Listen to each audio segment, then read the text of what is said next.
Have you ever seen a hero tiny as a teacup but with bravery that outshines the biggest knight in shining armor?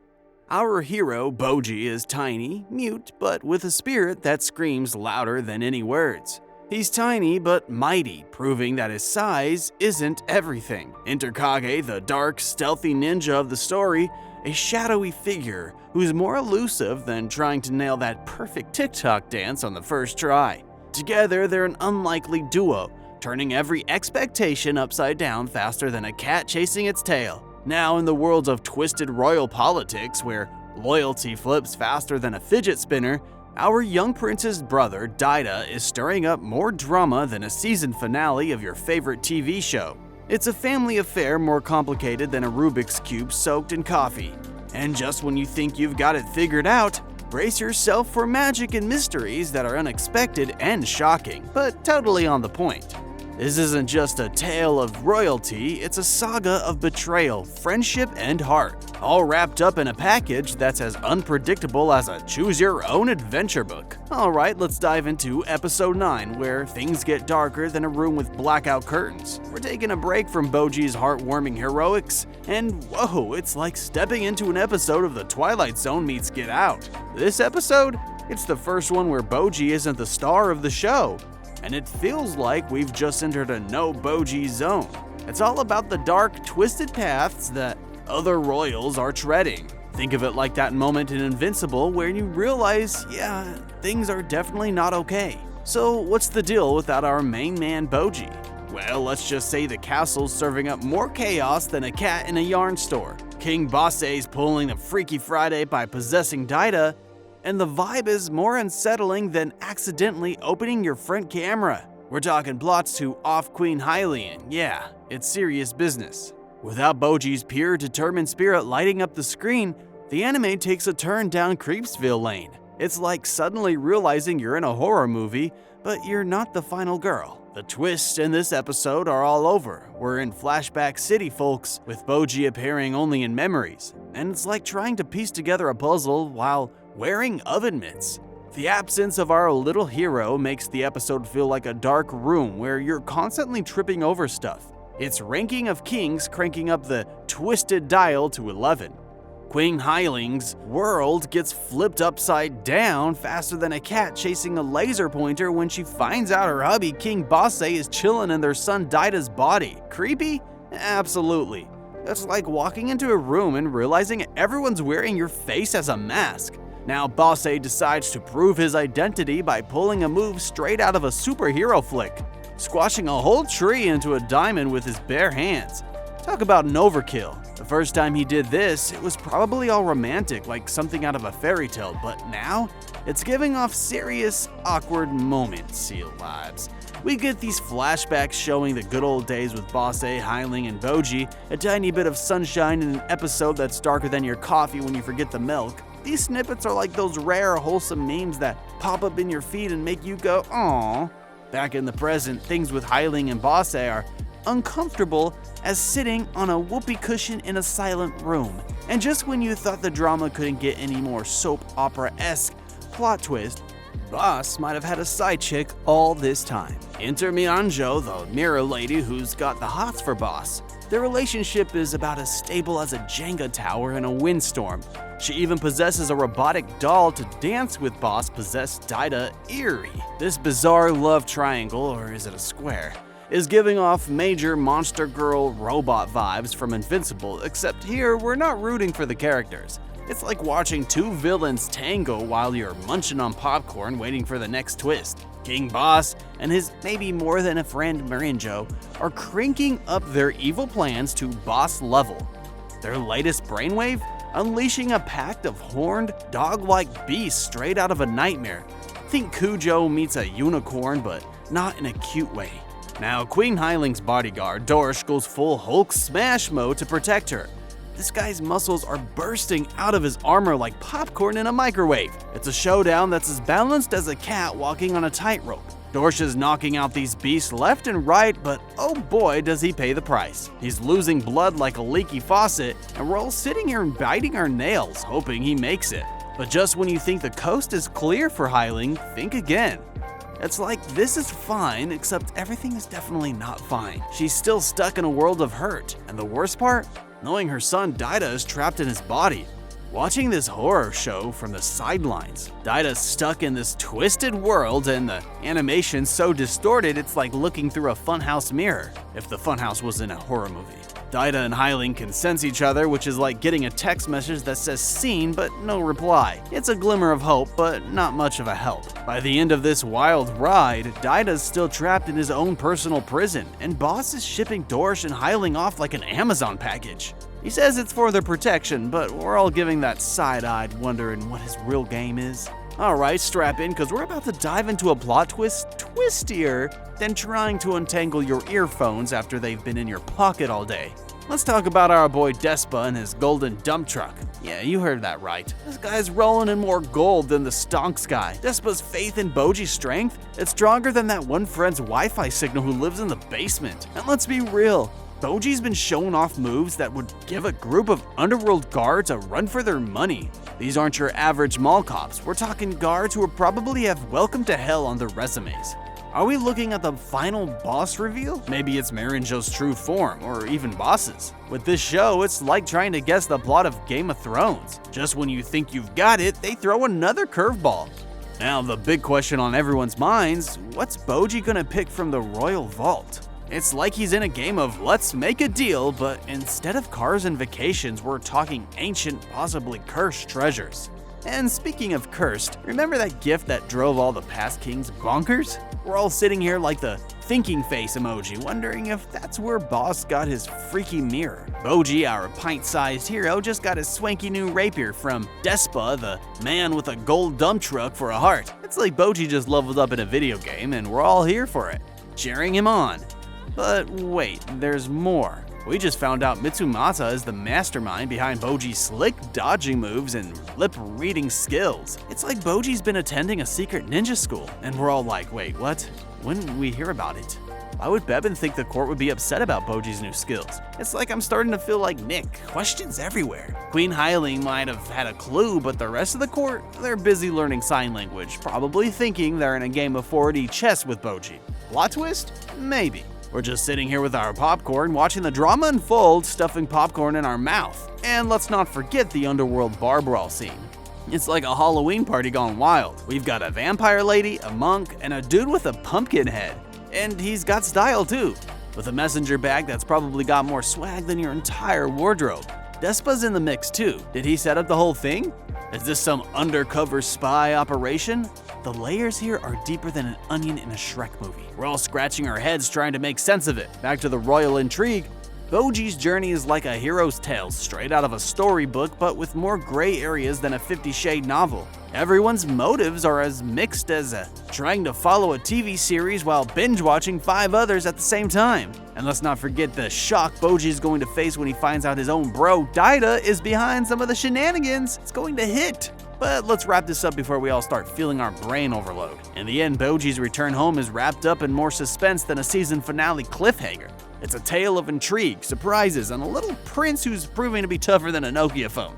Now let's tackle the intriguing puzzle that is Bebin's allegiance. Is he rooting for Bojji because of Mitsumata's prophecy? It's like peeling back the layers of an onion. Maybe Bebin's playing a game that's several layers deeper than we thought, with strategy so complex that they'd make a chess grandmaster scratch their head. Switching gears to Marinjo and the enigmatic magic mirror, could this be part of King Boss's swag bag for hitting the top 10 in the kingdom's leaderboard? It's like winning a mystery box in a game show, but instead of a plush toy, you get a mirror with a dash of dark magic. This revelation has us all wide-eyed. But hold on, there's a plot twist more tangled than headphones in your pocket. Did King Boss really go full real estate tycoon and build his kingdom on a gateway to the underworld? That's like discovering your basement is actually a portal to another dimension. The spookiness level here is off the charts. Or consider this, what if Boss's kingdom is perched on ancient ruins with a secret path to the underworld, all in his quest for more power? It's like Boss is the main character in an adventure movie where the treasure isn't gold or jewels, but a secret passage to the world of the unknown. Our jaws drop on the floor and we're left piecing together these revelations like a jigsaw puzzle. Alright, fasten your seatbelts because episode 11 of Ranking of Kings is where the plot thickens like a hit movie. We're talking a showdown. Enter the magic mirror. Boss hands it over to Daida, and inside, Miranjo, the master manipulator, slowly starts working her magic on Daida, turning his view of Bojji from adoring bro to pitying protector. It's a plot twist that's more tangled than a pair of earphones in your pocket. Bebin, playing the wise mentor, decides to give young Daida a reality check. He takes him to the market, showcasing that strength isn't just about muscles, it's about moving forward despite life's curveballs.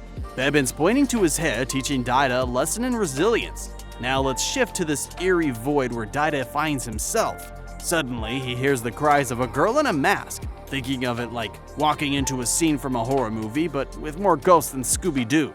As these spooky apparitions start accusing the girl of some pretty heinous stuff, the mask falls off and it's a surprise tea for Daida. But plot twist, Daida learns about the awful things these people did to the girl, and suddenly he's in a hero mode, defending her like a knight in shining armor. It's like Daida's channeling in his good guy fighting off these accusing ghosts. The girl? None other than Miranjo. We're talking flashback that's as intense as a dramatic chipmunk stare. This memory trapped in the collective conscious of Boss and Miranjo shows a young Miranjo in distress, much like Daida. Now here's where it gets even more Inception-level complicated. As Daida promises to rescue Miranjo from this nightmarish void, the adult Miranjo, still trapped in the real world's mirror, feels a weight lifting off her heart. It's like that moment in a movie when the protagonist realizes they're not alone, accompanied by uplifting music, except here it's all in the mind. Cue to Domas and Hokuro hitting the gym harder than a New Year's resolution. Domas is deep in thought, wondering if Boss was actually in superhero mode, protecting someone. Cut to the king of the underworld, Desha. He's just found out 6 of his baddest baddies have poofed out of their cells like a magic trick gone wrong. And who's the magician? None other than Miranjo pulling a Houdini with these hardened criminals. It's like a plot twist that's got us all making this face. Miranjo then rendezvous with Appius, showing off her grown-up form. But here's the catch, it's mostly artificial, and she's got about as much control over it as you have over your Wi-Fi speed during a storm. The scene has all the drama of a soap opera cliffhanger. Now Desha's not one to sit back and sip tea. He orders his knights to storm the kingdom of Boss faster than you could say winter is coming. On their way, they scoop up Kage and Bojji, who just waved goodbye to Despa. It's like they're catching a ride, but instead of Uber, it's a night brigade. Bojji's first thought? Hyling. Both he and Kage are worried sick, like parents on prom night. There's a news blackout on Hyling, and it's as stressful as waiting for your phone to restart after an update. Meanwhile, Hyling, not one to sit around knitting, rallies some troops with Dorsh's help and crashes into the castle like they're busting into a Black Friday sale. They're greeted with the news that 6 mystery men have broken into the throne room and taken Boss hostage. Talk about a plot twist. The final scene is like something out of a medieval heist movie. Boss, still chilling in Daida's body, finds himself at the business end of a sword held by these 6 criminal masterminds. It's a cliffhanger that leaves us all hanging like that hang in there cat poster. Now, episode 12 kicks off with a very helpful recap. Bojji and Kage are riding with the knights, and the word on the street is Despa's joining the party, but he's riding his old horse, White King. White King's more out of shape than a couch potato after Thanksgiving dinner. So they're taking their sweet time. Kage's like, why do we need Despa again? And the knights all like, trust me, we need his brain power. Turns out Despa's got some history with one of those escaped baddies Oaken. It's like finding out your buddy used to be frenemies with the school bully. And the next scene, we're heading into the dungeon under Boss's Ballast, and let me tell you, it's more packed with baddies than a villain convention. In this underground lair, Miranjo's assembled a crew that's like the Avengers, if the Avengers were all villains. We've got Zoku, the bandit leader who's as sly as a fox, there's Gigan, the monster of steel, tougher than your old Nokia phone, King Bo, the fallen royalty, has more drama than a Real Housewives episode, Oaken, the sword king of the underworld, is sharp with wit, he knows what's going down, and let's not forget Black, the brunette assassin, and Red, the Copperhead assassin. These two are sneakier than a cat in a Cats Being Cats compilation. So Zoku's like, hey mirror lady, what's the deal with bringing us to this spooky dungeon? Miranjo, still chilling in her mirror, hits them with the classic you're free to do whatever line. It's like giving kids free reign in a candy store. Red and Black waste no time and go full attack mode on Miranjo. But hold on, there's a twist. While these criminal all-stars think they're putting the smackdown on Miranjo, Zoku has a light bulb moment. Without Miranjo, they're stuck in this dungeon forever, and those hellhounds aren't there for cuddles. It's a classic wait, we need each other scenario, and the tension is thicker than a bowl of oatmeal. Marinjo, still in her mirror, leads her motley crew of baddies to the throne room. It's like a scene straight out of a heist movie, but with a medieval twist. King Bo, in a move that's more thug life than peaceful ruler, decides it's his time to shine. He pounces on Boss, who's still hanging out in Daida's body, and others tie him up faster than a speedrunner completes a level. King Bo then slams down on the throne like he's claiming a spot on the Iron Throne. He's pushing Oaken aside like he's swiping left on a dating app, and this guy's taking over, and he's not here to play nice. Flashback time. We get a glimpse into King Bo's past, and it's more tragic than a puppy in the rain. His dad wanted him to be a good king, but then went full Mad King, setting the castle ablaze. King Bo presumably lost his fam in the fire, but the rest of his story is a mystery, until next time. But to the present, Marinjo's spidey senses are tingling. She feels some ruckus at the gate and decides to investigate with her band of criminal misfits. They stride out of the room, leaving King Bo to his fate. But wait, there's a plot twist. Oaken, trembling in fear just moments ago, goes full ninja assassin on King Bo. He freezes him with magic, then goes all fruit ninja on him, slicing and dicing like he's in a cooking show. King Bo's lying there, and Oaken's watching with the curiosity of a cat watching a laser pointer. Zoku, watching his royal rumble, decides it's his turn to wear the crown. He's like, if Oaken doesn't want to take it, I'll take it. He crowns himself like he's the star of his own coronation meme. And as for King Bo, he's thrown out of the castle like yesterday's trash. It's a brutal end for a once proud ruler, leaving us all shocked like the dramatic chipmunk. Marinjo's at the castle gates, and who's there to greet her? Queen Hyling and her crew, ready for a showdown that's more hype than a WWE SmackDown.